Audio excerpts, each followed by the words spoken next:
जय बाबा की कृपा सब पर बरसती रहे। दोस्तों, आज हम आपको बाबा के चमत्कारों के बारे में बताएंगे जो हमारे परिवार पर बीते हैं।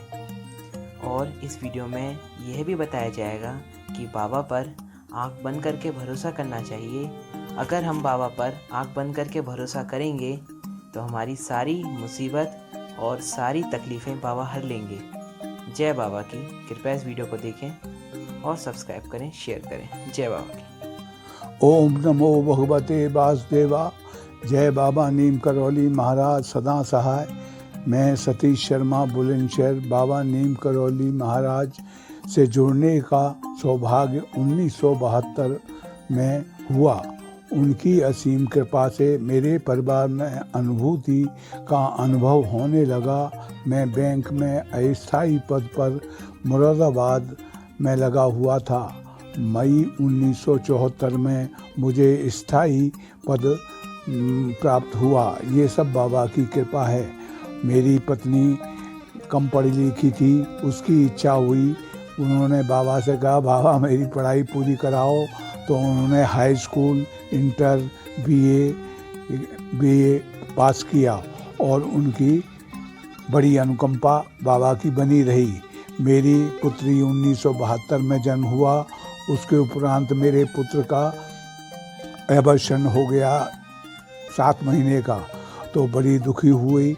फिर हम बाबा के यहाँ गए 1975 में। 1975 में मेरे एक पुत्र हुआ जो अगस्त माह में हुआ और दूसरा पुत्र 1979 में दिन मंगलवार के दिन दोनों पुत्रों का जन्म हुआ। ये मेरा परिवार पूर्ण हुआ। मेरी पत्नी जिनकी तबीयत खराब रहती थी, उन्हें गठिया बाय और घुटनों में दर्द रहता था और नीम करौली धाम जाकर ये कह दिया कि बाबा जब आऊँगी, जब मेरी तबीयत सही हो जाएगी। वो 1-2 साल तक गुरु स्थान पर ना जा पाई क्योंकि तकलीफ़ ज़्यादा थी। सन 2017 में 4 नवंबर कार्तिक पूर्णिमा देव दीपावली के दिन, शनिवार का दिन था, उनका देहावसान हो गया। उसी दौरान कुछ दिनों के बाद विनोद जोशी जो कैंची धाम के प्रबंधक हैं, उनसे बात हुई। उन्होंने बताया कि आप प्रोग्राम में क्यों नहीं आए। मैंने कहा इस तरह मेरी पत्नी का देहावसान कार्तिक पूर्णिमा को हो गया था, इस वजह से नहीं आया।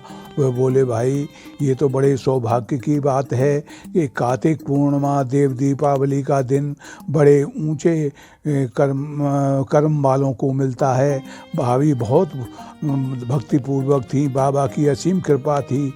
इसलिए मैं ये कहता हूँ कि 1 साल तक बाबा तुम सब संस्कारों को पूर्ण करो और कहीं भी आना जाना गुरु स्थान पर नहीं हो पाएगा। जब स्थिति होगी मैं आपको अवगत कराऊंगा। ऐसा हुआ।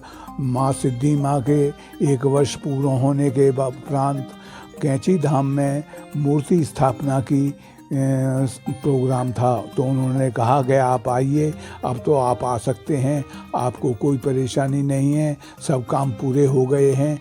इसलिए मैं वहाँ से चल दिया और मुझे रास्ते में कोई भी दिक्कत नहीं हुई और मैं गुरुधाम कैंची धाम पहुँच गया।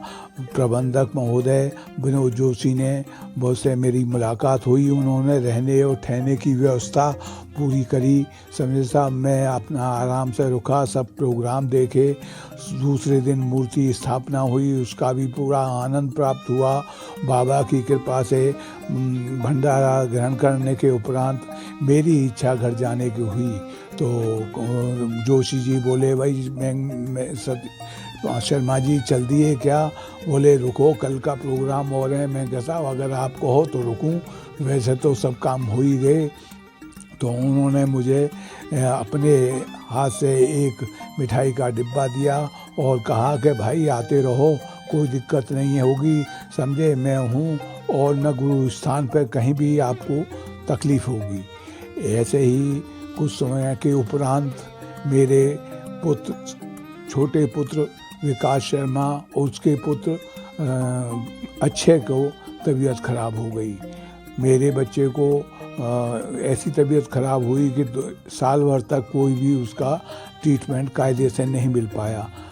उसी दौरान ऐसा हुआ कि मेरे जो छोटा पुत्र है उसको पेट में दर्द रहने लगा। कई डॉक्टर बदल दिए, कोई फ़ायदा नहीं हुआ।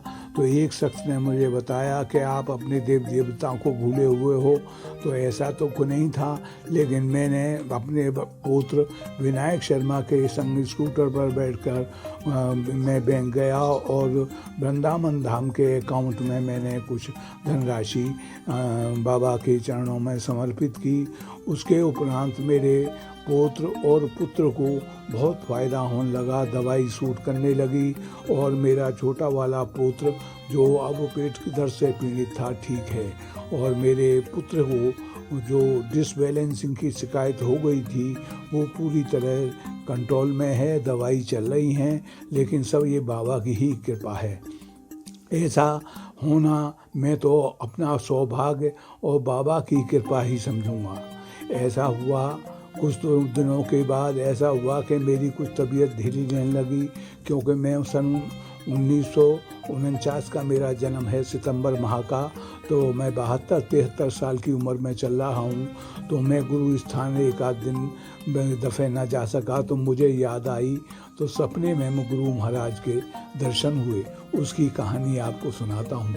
मैं बुलंदशहर में अपने घर में हूँ, बाबा आते हैं। मैं बाबा को, एक मेरी दुकान थी उसमें मेरे तख्त बिछा हुआ है और बाबा आकर के बैठते हैं। मेरी बहुएं आती हैं, सब पैर छूती हैं। वो तुरंत कहती हैं कि बाबा को खाली एक हल्की चद्दर के ऊपर ही बिठाल दिया। वो गद्दा लाती है, बिठालती है। बड़ी बहू बड़ी सेवा करती है, बाबा को कुछ नाश्ता वगैरह तैयार करती है। बाबा आशीर्वाद देते हैं और उसके उपरांत सब खुश होते हैं, आनंद होता है। बाबा हंस के कहते हैं खुश रहो, मैं तुम्हारे साथ हूँ, कोई चिंता ना करो। और मेरा सपना टूट जाता है। ये बाबा के मेरे इधर के दर्शन हैं जो आपको मैंने अपने विचारों के द्वारा अवगत कराया। इसलिए मैं एक दिन अपनी पत्नी के स्वर्गवास से पहले